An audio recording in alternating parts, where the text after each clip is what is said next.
नमस्कार लाडक्या बहिणींनो, आज तुमच्यासाठी अत्यंत महत्वाची बातमी आणि गोड बातमी मी तुमच्यासाठी घेऊन आलेलो आहे. दिनांक 20 फेब्रुवारी पासून लाडक्या बहिणींच्या खात्यामध्ये 3,000 रुपये जमा झालेले आहे. जर जर ताईंनो तुमच्या खात्यामध्ये पैसे जमा झाले नसतील तर मला कमेंट बॉक्समध्ये लगेच कळवा, मी तुम्हाला लगेच सोल्युशन सांगतो.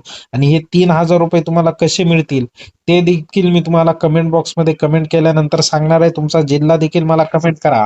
खात्यात पैसे जमा होण्यास सुरुवात झालेली आहे बघा. महत्वाच्या ज्या बँका आहेत त्याचं पण विश्लेषण मी या ठिकाणी तुम्हाला करणार आहे.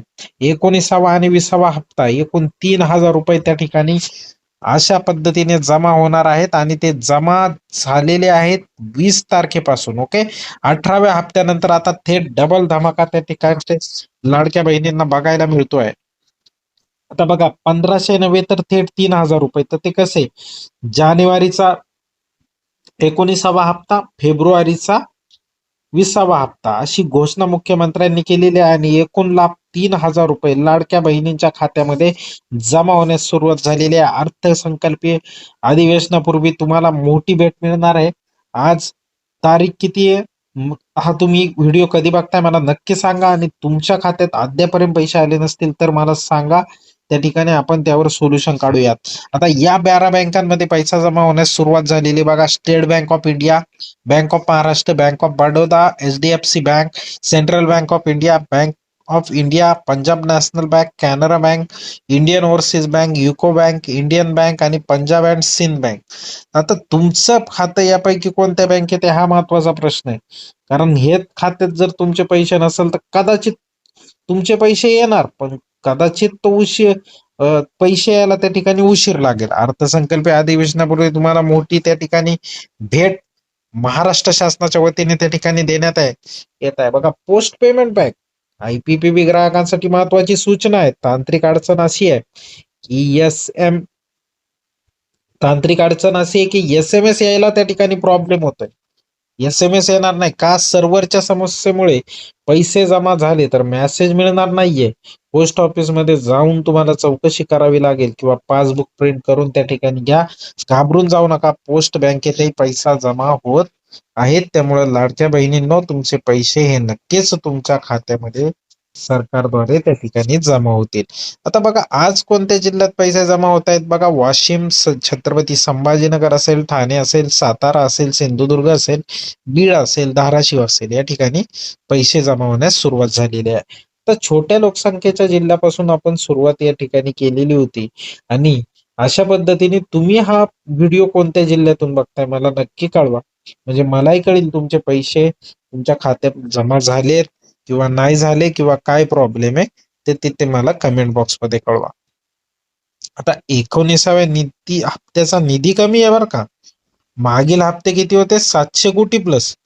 पण फक्त 19वा हप्ता 98.45 कोटी आहे. याचा अर्थ काय होतो बघा लाडक्या बहिणींनो, बऱ्याच लाडक्या बहिणी या KYC मुळे त्या ठिकाणी बाद झालेले आहेत त्यांचे अर्ज. ही रक्कम मागील हप्त्यांच्या तुलनेत अत्यंत कमी, याचा अर्थ निकष कडक झालेले आहेत. म्हणजे पहिल्यांदा जेव्हा योजना दिली तेव्हा फारसं सरकारने काही बघितलं नाही, परंतु नंतर हळूहळू त्यामधून अर्ज त्या ठिकाणी कमी करण्यात आलेले आहेत. तर असा तुमचा देखील अर्ज कमी झाला असेल तर मला कमेंट बॉक्समध्ये कळवा. केवळ अप्रूव्ड स्टेटस जर तुमच्या खात्यात दिसत असेल तरच त्या ठिकाणी पैसे मिळू शकतील. आता तुमचं नाव या यादीतून का वगळलं जाऊ शकतं? घरात 4 चाकी वाहन आहे का तुमच्या? सरकारी नोकरी आहे का? उत्पन्न 2.5 लाखापेक्षा जास्त आहे का? एकाच घरात 2 पेक्षा जास्त लाभार्थी आहेत का? इतर सरकारी योजनेचा लाभ तुम्ही घेताय का? डेटा पडताळणी योगाने त्या ठिकाणी सुरू आहे आणि याच्यामुळे तुमचं नाव त्या ठिकाणी यादीतून वगळलं जाऊ शकतं. परंतु काही काही जणांचं तर हे सगळं असताना पण होतंय. मग तुमच्यावरच अन्याय का? तर असं काही असेल तर तुम्ही त्या ठिकाणी ती बाब तुमचं का नाहीये हे आपण परत KYC करून तुम्ही अर्ज करू शकता. आता या योजनांचा लाभ घेणाऱ्यांना पैसे मिळणार नाहीत.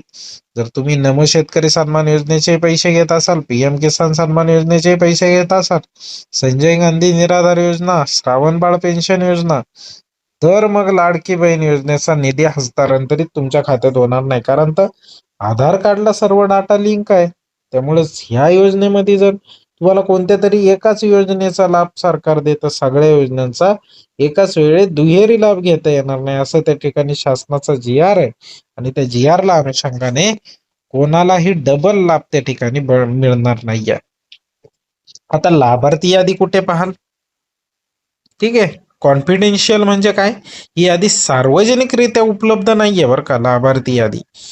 केवळ अंगणवाडी सेविका आणि अधिकाऱ्यांनाच यांचा ऍक्सेस आहे. मग तुमच्या अंगणवाडी सेविकेशी तुम्ही संपर्क साधा. त्यांना सांगा की माझं या ठिकाणी लाभार्थी यादीमध्ये नाव आहे की नाही, आणि लाभार्थी यादीमध्ये जर मला नाव त्या ठिकाणी ऍड करायचं असेल तर त्यासाठी काय प्रोसेस आहे, तर ते तुम्हाला त्या ठिकाणी प्रोसेस सांगतील. अधिकृत वेबसाईटवर लॉग इन करा. कोणत्याही चुकीच्या वेबसाईटवर त्या ठिकाणी लॉग इन करू नका. ऍप्लिकेशन स्टेटस चेक करा. ऍप्लिकेशन स्टेटस जर तुमचं अप्रूव्ड असेल तर बहिणींनो, तुमचे पैसे, तुमचे 3,000 रुपये कोणीच रोखू शकत नाही. ते त्या तुमच्या खात्यामध्ये जमा झालेले असणार आहे. आता पेंडिंग जर दिसेल असेल तर तुमची पडताळणी सुरू आहे. पडताळणी कोणती सुरू आहे? जे मी आता तुम्हाला एक्सप्लेन केलं की तुमच्याकडे फोर व्हीलर आहे का किंवा काय, हे ज्या गोष्टी होत्या, किंवा तुम्ही एकापेक्षा जास्त योजनांचा लाभ घेताय का, याची पडताळणी सुरू आहे. ओके. आणि रिजेक्टेड म्हणजे काय, तर तुमचा अर्ज बाद झाला.